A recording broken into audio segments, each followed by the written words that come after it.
very much for meeting me. Well, nice to meet you, Dillon. I appreciate it. I've been following Josh like on YouTube and Instagram for a while. Like we've talked alone, but we've never actually. Yeah, we finally got round to it today. Brilliant. We've met, yeah, for sure. So if you're not familiar with Josh, he's basically a YouTube and an Instagram. Well, you're a content creator here in Northern Ireland, and Josh suffers from Asperger's and Tourette's. It just caused you a lot of like grief and concern when you were younger, I guess. Yeah, absolutely. Like it was a very difficult time, but I used that as my driving point to keep moving forward. And like I look at it as it's better to be different, and not like everybody else. Yeah, so totally. I use my conditions to push forward. For sure.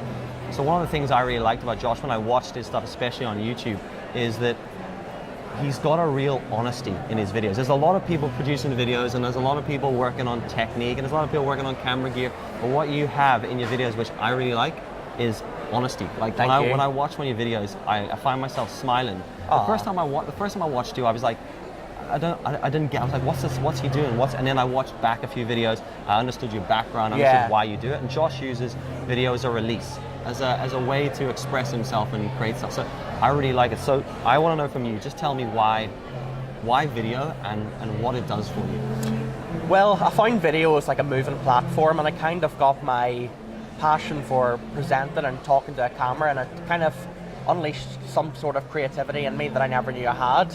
And it's a good platform to actually share a message, share from your heart what you're saying. Yeah. And I just use video to like endorse that as a further path. That's cool, yeah. And a lot of your stuff is real, it's real raw. So it's like you're getting up, he's taking you through his day, you're potting about. I like that you're always going down to, you've got a local pub you go down to. Oh yeah. What's it called? Yield House Bar. Yield House Bar. So you're always down there with his mates, they're playing pool, having a couple of beers, and I think it's that friendship, it brings like, for me it just shows like, you're creating something real and you're taking people on that journey. I really like that it shows that healing process that video can bring. And I just think that's what really engaged with me when I watched it. Because thank you very much. I watch so many people doing technical stuff and there's no story behind it and there's no personality. Yeah. But everything about what you produce is about you.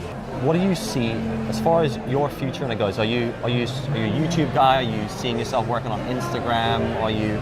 Do you have any cool ideas or plans that you think you'd like to be doing going forward? So in the future, my main goal is to get into like public speaking.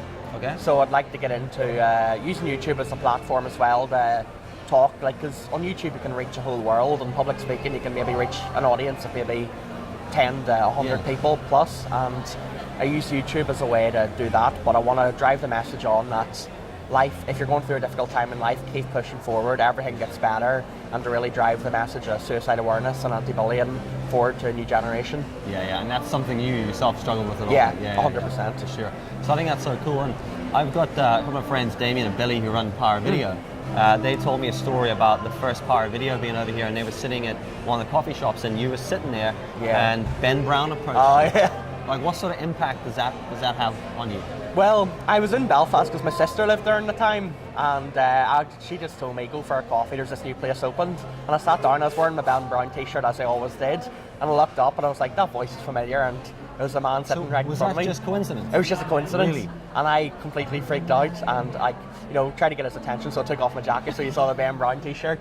And he finally came over to me, and I was it made my dream come true, because he was the content creator who actually basically cured me from my depression. Oh, right, it was his videos that inspired me to vlog and inspired me to become who I am today. So to be able to tell him that personally was a mega deal for me. I never thought I'd have the opportunity to do so. That's really cool. And I'd seen in actually one of the videos you give him a shout out. And I think he brings he's got a lot of positivity. Yeah. So do you look to someone like Ben Brown for inspiration as to and when you look at those guys, do you look at it from a technical side or do you look at it from a story side? What's inspiration do you take from people like that? I just love the way they live their life. They're such positive, upbeat people, and they're like, obviously when you're making videos online, there's bad days and there's good days, but you just don't seem to see that in their videos. They seem to always just be positive, sharing a good message, sharing a lot of adventure and excitement, and that's what really gripped me into the whole vlogging process as well. Yeah. Who is Joshua Hewitt, and what is the Hewitt Collective? So Joshua Hewitt is a travel and lifestyle vlogger from Rich Hill, a little village in nowhere in Northern Ireland. And the Hewitt Collective is a travel and lifestyle vlog, but mainly focusing as well on suicide awareness, anti-bullying, and motivation to really believe in yourself when times even seem a wee bit tough. That's cool. Okay. What are you filming with at the minute? You're on a... On an S8. Yeah, he pulled a video out when he was filming with that, and I was like, oh, that's kind of cool. And I'm like, it wasn't you didn't go into a tech review. You were like, I've got a new phone. I'm going to check out how easy this is to use. Yeah. You popped on, you showed us some stuff, and I was sitting thinking, like, there's a lot of guys who would take you through a tech side, but see the way you did that in a real way. And my wife and I were watching it, I was like, yeah, that quality on that's pretty good, actually. I quite like the idea in that. What do you think about the local scene in Belfast and Northern Ireland?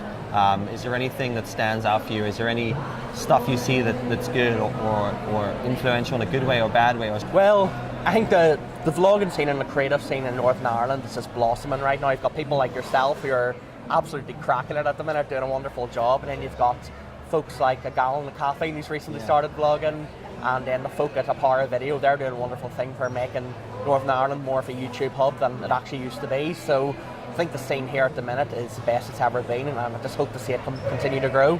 If you want to say one thing that you like about Northern Ireland and content creation, what is it that you would leave someone with? I would say go out and have the time of your life. There's plenty to do, there's plenty to see in Northern Ireland. Go out, bring your camera with you. It doesn't matter if you're vlogging on your phone or you're vlogging on a £1,000 camera. Just show your personality, crack the edit, have a good time, and the viewers will really see the real you once they're watching the video, and it's a really pleasant thing. I appreciate it. You just make sure you just keep creating stuff. I will. Honest to yourself. And sir, thank you. I really appreciate you coming down and spending a bit of time with us. Thank you very much. Hope you enjoyed the coffee. That was the first time Josh has tried Javaman. It is unreal. And, it's so good. It is, yeah, it's cool. This is such a nice setting. Yeah, with the music playing.